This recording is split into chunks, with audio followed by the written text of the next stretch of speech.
Hello everyone, I hope you're doing well. This is Francis from Vancouver. Tonight, I want to talk about a compelling technology to help you elevate your influence.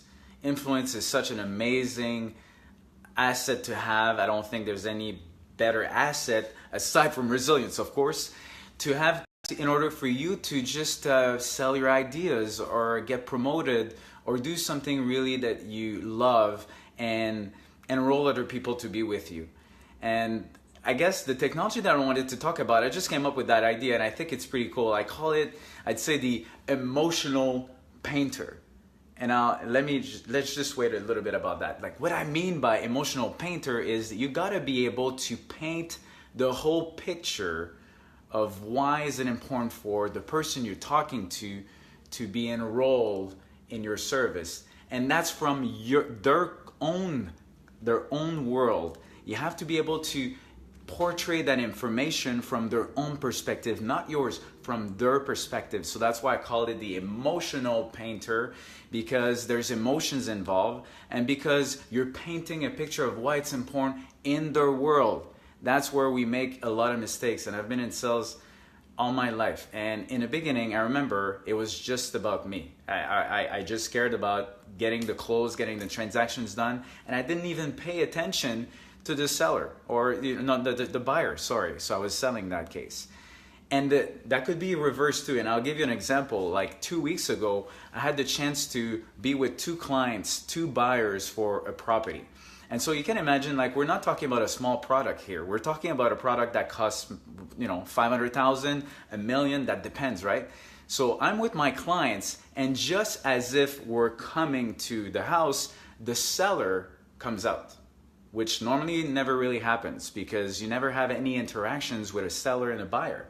And so that's great because now we have the chance to speak to the seller, and I'm with my buyers and we have a good blast. We're laughing, we're chatting a little bit, and then we just go inside the house.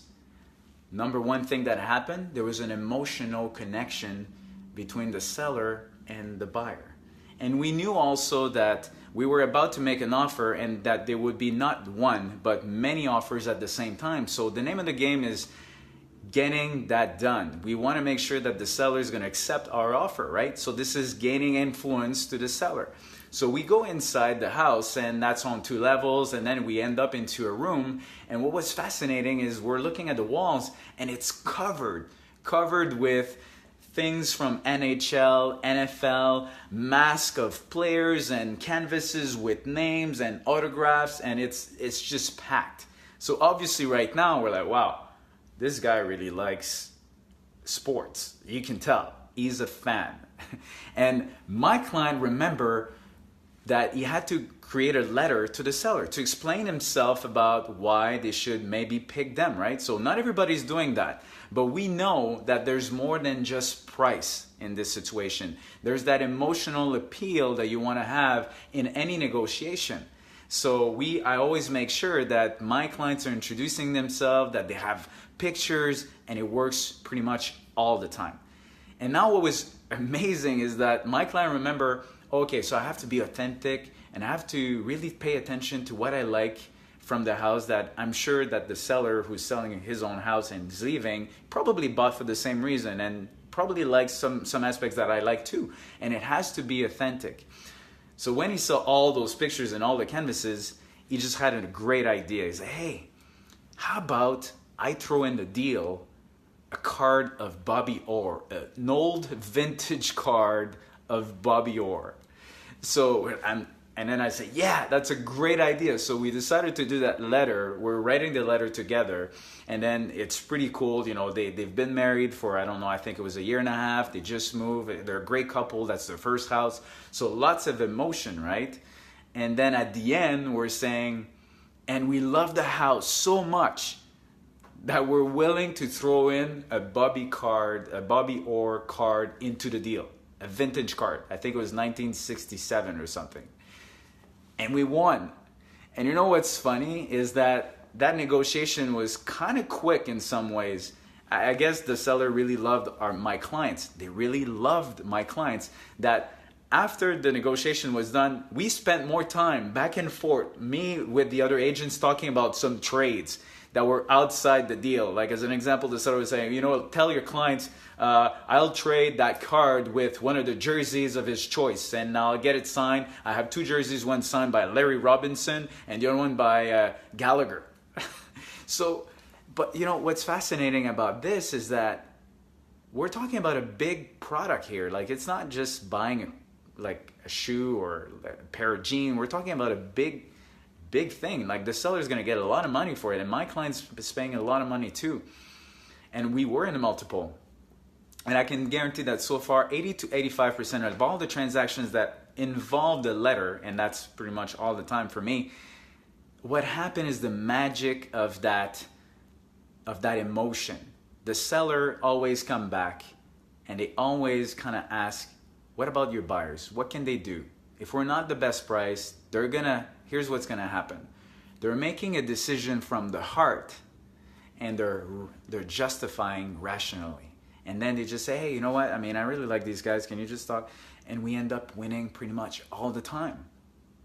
And it just, for me, what's so powerful is that we really painted the whole picture of who these people were coming into their house.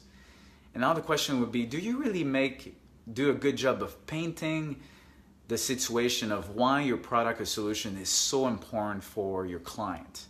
Or maybe that's just a negotiation. You wanna go somewhere with your wife or your spouse or your kids. Do they really know why it's important for them? And on an emotional level?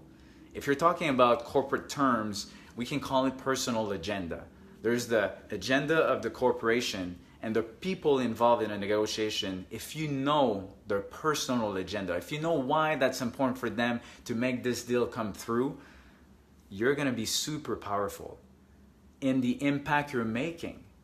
And it's not about like the egotistical thing and more power or whatever. It's really making an impact. And unless you know what's important for them, unless you know what they can call also a black swan, if you know the book Never Splitting the Difference, they call it black swan. Black swans are hidden information and factors that once discovered alter the whole negotiation. And that's the thing that we need to do when we're in sales, to make sure that when we enroll, when we have a conversation, we really pay attention of what's important for the other people and use emotions. We're a beast of emotions. We always make decisions from the heart and we rationalize it. That's what we do. So is there maybe a client or someone that you'd like to convince of something or enroll or create an impact in their world? Well, think about maybe the possibility of knowing them a little bit more. And why is it important for them, not you, for them? And paint the picture. Paint the picture of what it would look like in the future for them if they would they would just enroll into your idea, enroll into the conversation that you have. That's what I'm suggesting. It was a very powerful story for my client. They were ecstatic and it was fun. The seller was happy, the buyer was happy because they were connected on an emotional level and the whole picture was painted. So I wish you to be a good emotional painter this week. I wish you good luck for all the negotiation, enrollment conversations that you have. And always remember to be in their world. That's where the power is. Thank you so much, guys.